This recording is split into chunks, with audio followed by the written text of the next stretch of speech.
একটা মেয়ে 4টা পুরুষকে জাহান্নামে নেওয়ার জন্য রেডি হয়ে আছে। কয়টা? 4টা পুরুষকে একটা মেয়ে জাহান্নামে নেওয়ার জন্য রেডি হয়ে আছে। কথাটা বুঝবেন? সেই মেয়েটা আপনার বোন হোক, মা হোক, বউ হোক, যেই হোক, কোন কোন পুরুষকে জাহান্নামে নিয়ে একটা মহিলা, তার বাবা,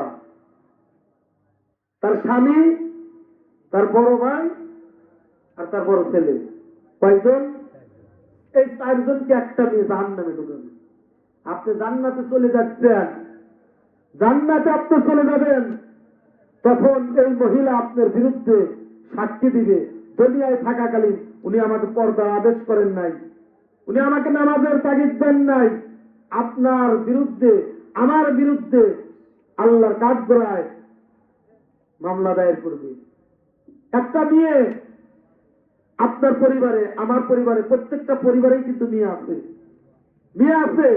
আপনার বাবি হোক, বউ হোক, মা হোক, চাষি হোক, যেই হোক, একটা মেয়ে যদি 4জন পুরুষকে জাহান্নামে নেয়, আমরা সবাই তো পেঁচতেছি, আমরা সবাই এর মধ্যে পেঁচে যাচ্ছি। আবার আর একটা বিষয় হচ্ছে, একটা ছেলের জন্য 2টা মেয়ে হারাম। কয়টা? কথা বলেন। একটা ছেলের জন্য 2টা মেয়ে হারাম। সেই 2টা মেয়েকে, একটা হচ্ছে শালী আর একটা হচ্ছে ভাবি। একটা শালী আর একটা হচ্ছে ভাবি। দেওয়ার ভাবির পরও কি আছে না নাই? কথা বলেন, আছে না নাই? শালী দুলাভাইয়ের পরও কি আছে না নাই?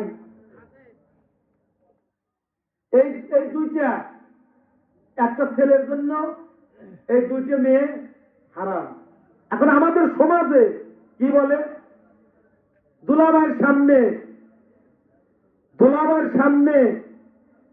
শালী যাবে, তাতে সমস্যা কি? দুলাভাইয়ের সামনে শালী যাবে, তাতে সমস্যা কি?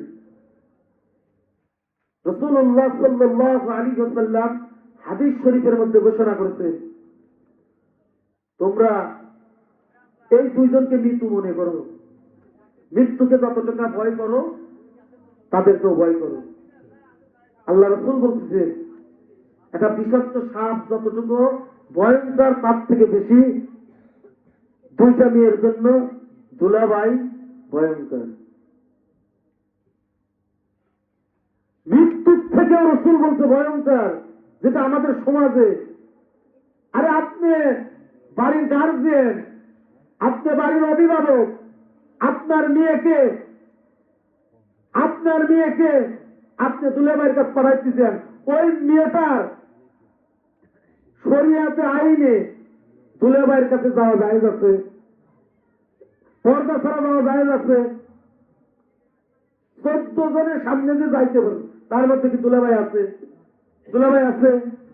নাই। তাহলে একটা মেয়ে কার জন্য যেতে পারতেছে? ওই মেয়েটা কার জন্য যাইতে পারতেছে? ওই মেয়েটা আমার জন্য, আপনার জন্য, আমার পরিবারের জন্য যাইতে পারতেছে। মা বলতেছে, তোমার দুলাভাই আইছে, তুমি যাও নাস্তা বানিয়ে ব্যবস্থা করো, এইগুলো বলেই তো পাঠাইতেছে। আবার একজন ভাবির ক্ষেত্রেও, যারা দেবর আছে তাদের ক্ষেত্রে একই অবস্থা। ভাবির সাথে দেওরের কোনো সম্পর্ক হতে পারে না, ভাবির সাথে দেওরের কোনো সম্পর্ক হতে পারে না। আবার একটা মেয়ের জন্য 2টা ছেলে, আবার একটা মেয়ের জন্য 2টা ছেলে ভয়ঙ্কর। তার মধ্যে হচ্ছে, একটা হচ্ছে দুলাভাই আর একটা হচ্ছে দেবর, আর একটা ছেলের জন্য একটা শালী আর একটা ভাবি। এই 4টা, যেটা আমাদের সমাজে আজকে জিনার কাজ সব সময় রহরহ আমি জিনার উপরে লিপ্ত হচ্ছি, আমি আপনি সব সময় গুনার কাজ করতেছি। পরকীয়া, দেওর ভাবি, পরকীয়া প্রত্যেকটা সমাজে চলতেছে, প্রত্যেকটা জায়গায়। আজকে আমাদের এলাকায় আমাদের মহল্লায় বড় ভাই বউকে ছোট ভাই নিয়ে চলে যান। তাহলে মানবতা কোথায় আছে? মানবতা কোথায় আছে? আপনি আমাকে বুঝান। আল্লাহ রাসূল সাল্লাল্লাহু আলাইহি ওয়াসাল্লাম যে হাদিস শরীফের মধ্যে ঘোষণা করলেন, হাদিস শরীফের মধ্যে যে ঘোষণা করলেন, এদেরকে মৃত্যু মনে করো, এরা মৃত্যুর থেকেও ভয়ঙ্কর। তাহলে আমার আপনার নফসের মধ্যে একটু ভাবার দরকার, আমাদের একটু বিবেককে প্রশ্ন করা দরকার। প্রত্যেকটা কাজে কেউ যেটা দেখে না, দেখে কে? একজন কিন্তু সব কিছু দেখে। আপনি রাতের অন্ধকারে, দিনের আলোতে, গোপনে, প্রকাশ্যে, যে অবস্থায় আপনি যাই করেন, একজনের চোখ ফাঁকি দেওয়া যাবে না।